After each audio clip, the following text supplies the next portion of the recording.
Alright, ladies and gentlemen, so for me personally, Final Fantasy 16 is one of those games that is 100% on the top of my playlist as far as games that are on the way out that I am genuinely excited to play. I know there's a lot of footage on Final Fantasy 16 out, and I can't speak for anybody else, but I know me personally, if I'm looking forward to playing a single player game, I try not to look at too many trailers or too many videos about the lore, etc. I try to do my best to make sure that my first time experiencing the game genuinely feels like a first time playthrough rather than me going through knowing all the lore that's already happening.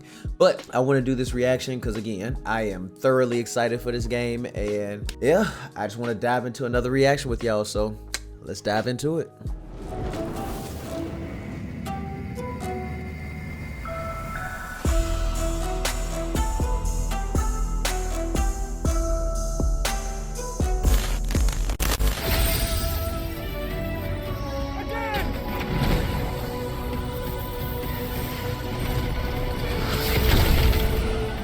Final Fantasy 16 opens with a bang. Two swirling icons, the colossal beasts that series fans will know better as summons, pepper each other with fireballs and lash out with their hefty tails as they descend deep under the earth in a scene reminiscent of Gandalf's plunging tussle with the Balrog. It's that's gonna be a fire intro to the game, and an early indicator of the huge scale story awaiting those venturing into Square the combat looks latest. good. Having played the following 4 or so hours, it's a promise largely lived up to, with razor sharp combat and thrilling boss battles consistently exciting. But beyond the blade, put it me also in, engages coach. through its thoroughly fantasy-rooted tale, establishing the world of Phalisthea, its factions, and individual personalities to good effect. I'm excited to learn about this story. It makes for an electrifying opening which, despite being a little cutscene heavy at times, made me wish I didn't have to stop playing.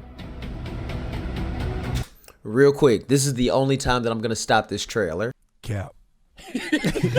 I am praying with all of my heart that this does not turn out like Strangers of Paradise. Strangers of Paradise was not the most terrible game, but the hype that that game had behind it compared to the game that we actually received, it was a little bit of a letdown for the Final Fantasy series. So I'm praying that this is not a repetition of that.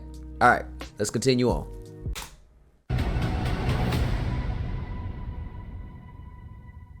The opening section that I played is described by Square Enix as a special version made for media to experience, and contents may differ from the final version. But regardless of if the events presented are identical to the final game or not, don't worry, I won't be spoiling any story details for Final Fantasy 16, just discussing some of the themes at play and the stage they set. Phalisthea is a world that returns Final Fantasy to its more classic fantasy roots, albeit with heightened cinematic aspirations. It's not afraid to throw spectacle after spectacle your way right from the off, with the early arrival of the ice icon Shiva onto a dusty battlefield truly stunning in its Shiva looks really good, yo. Glory. She provides a stark contrast to her opponent, the stony, monolithic titan who towers over the skirmish between two rival factions below. There's a sheer enormity to the size of these icons that even the likes of old school God of War or Shadow of the Colossus would be jealous of. They may be well-worn reference points for anything vaguely medieval fantasy, but it's hard to ignore the Lord of the Rings and Game of Thrones influences here. The story is rooted in the struggle over the now that they say five that, I can crystals see that. tower over Phalisthea, which are the source of the magic that powers this world. Naturally, the continent's 6 nations are going to want to fight for control of these, and so a constant state of conflict rages on. One of those nations is the Grand Duchy of Rosaria, and you play as Clive Rosfield, son of the ruling Archduke.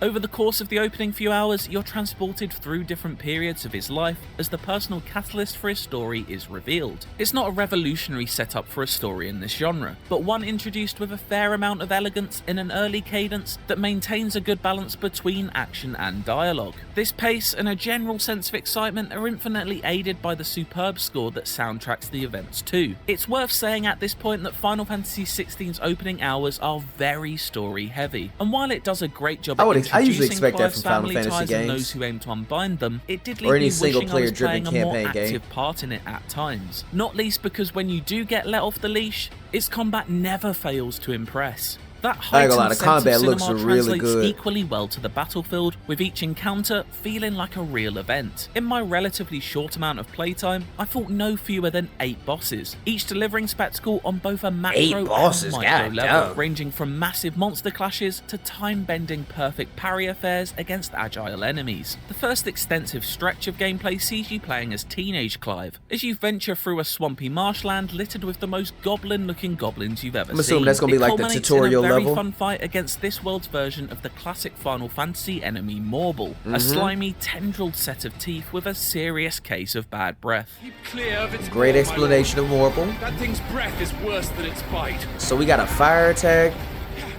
It's Regular Final Fantasy attack, XVI's first uh, real display of Phoenix its Shift? I fantastic don't know what that is. combat in full flow, with its signature We're gonna cinematic figure out strikes soon, and I guess. evades now fully introduced to your arsenal. It's a set of tools that is steadily added to as you progress, with different magic abilities welcomed into the fold. And while I had plenty of toys to play with, I still feel like I'd barely scratched the surface of what these combat systems have to offer. That's especially true when it comes to its showpiece kaiju-like icon battles, which flip the script when it comes to gameplay, each promising a delve into we get a new to- genre. yo. The aforementioned opening exchange between Us two getting to fiery play icons, as which the played more summonings like a is flying rail wild. shooter than an RPG, conjures up welcome memories of the finale to Nier Automata in its desire to frequently switch up gameplay styles while never pausing for breath. As large-scale as Final Fantasy XVI can be at times, I was slightly surprised by how contained some of its levels can be. Early on at least, they were all relatively narrow locations that funnel you from arena to arena, with occasional forays off the beaten path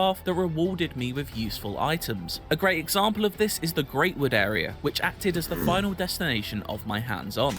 Okay, I know I said I wasn't gonna pause the video anymore, but what's happening now, I just want to comment on. I have mixed feelings about narrow stages or linear gameplay. So for me personally, if I'm playing a game that is open world, it's really easy for me to get lost in the openness of the world. And eventually, if it's not a good enough game, I start to get lost and then I end up putting the game down and I never finish it. So I appreciate a linear pathway whenever it comes to a video game. However, the same way that I appreciate the linear aspect of a stage and a storyline, I also appreciate an open world that allows you to explore. So I can't really say whether I feel good or bad about that. But again, he did say that he's only played the first 4 hours, so I would expect the first 4 hours to be fairly narrow. I don't know what to expect for the rest of the game, but we're gonna find out when it comes out. So many games coming out. A verdant green forest, it largely consisted of leafy corridors connecting fights with feisty flora and fauna to bosses of varying sizes. The most notable of these being the scaly giant Fafnir, which looked like something on an exchange trip from Skull Island. Not so sharp. You'd better hope so. I did spend a small Alright. amount of time in a much Looked like wider a God open of War space from boss. later in the game, containing side quests and challenging The foes to take Chocobo. down. But this by no means felt like the open world Final Fantasy that fans have become accustomed Okay, to of late in Final God Fantasy damn. 15. This isn't necessarily a bad I thing. know, alright, Not every Nero. game needs to be a sprawling world to get lost in, and Oh, in some ways, alright, it was a that refreshing looked throwback just to the more like linear Nero's Final Fantasy of old. Even if uppercut it did attack. feel a little restricted to a repetitive rhythm of cutscene, battle, with exploration coming at a premium. There's nothing old school about the combat though, which feels sharply cutting edge in its fluidity. The fast-paced action really is excellent, so good in fact that I found myself often thinking, just let me do it more. As I said, cutscenes make it up a looks lot really of good. I Final can agree Fantasy with that. 16's It looks early really good. runtime. And while story has always been a big part of the series, I think it may be the That sheer was speed of its disrespectful. action that leads to the transition between combat and the slower dialogue-heavy scenes, delivering more whiplash this time Yo, around. The God scenes themselves dang. are all well acted and admirably succinct in their exposition. It's just more of a testament to the sheer thrill of its combat than anything, that I couldn't wait for them to move along at an even swifter pace. You are a true shield of the flame, and let no one tell you otherwise. I appreciate that. For those that really want to take their time and delve deeper into the history of Valisthea, however, there's the handy active time law system. This essentially acts in a similar fashion to Prime Video's X-ray feature, allowing you to hit a button and pause the scene at any moment to learn more about the characters speaking or the terminology they're using. It's a smart way I to respect provide that. extra I context for respect those who that. want it, without overloading on exposition for those who just want to zip along to the next fight. I'm probably That's not gonna be to say that big on Final learning Fantasy more 16 like doesn't of the entertain deeper in its lore, slower but I moments. appreciate And that indeed, do some that. of them are effective in building Clive out as a protagonist to care about. He's an emotionally complicated character plagued with a tragic backstory that adds a welcome amount of depth. A section where you're set loose to roam around his family home of Rosalith Castle serves as a great way of introducing us to Clive and his place in this world, as he interacts with soldiers in training, magical gardeners, and a bounty of regional British accents. From what I've seen so far, the future looks very bright for Final Fantasy XVI. If its opening few hours of hulking icon showdowns, superb melee combat, and story that delivers on both a personal and global level are anything to go by, then a very fun time is on the horizon. I'm hopeful that the ever so stuttering pace irons itself out over the hours to come, with its ferociously fun gameplay taking precedence as Clive's journey broadens. We got perfect dodges. I went into my time with Final Fantasy XVI incredibly excited about what I'd seen. That definitely in its means many that we have a trailers parry and system, showcases, or I'm and left assuming. very happy that very little of that anticipation had diminished by the time I'd finished. Good boy. Yeah. For more from Final Fantasy XVI, check out the latest trailer, and for everything else, stick with IGN. Yeah.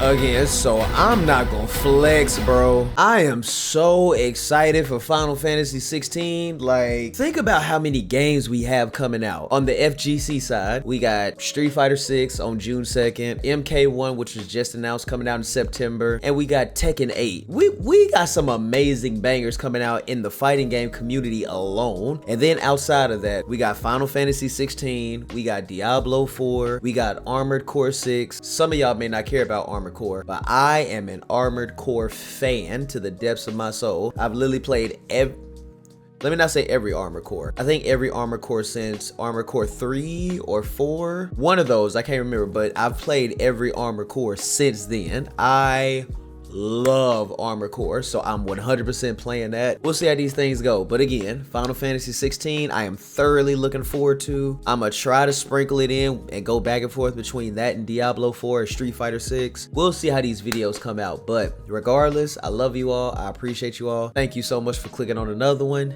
It's your boy Shadow Zone GC. Love to all my fellow Shadow Clan members. And I'll catch y'all on the next one.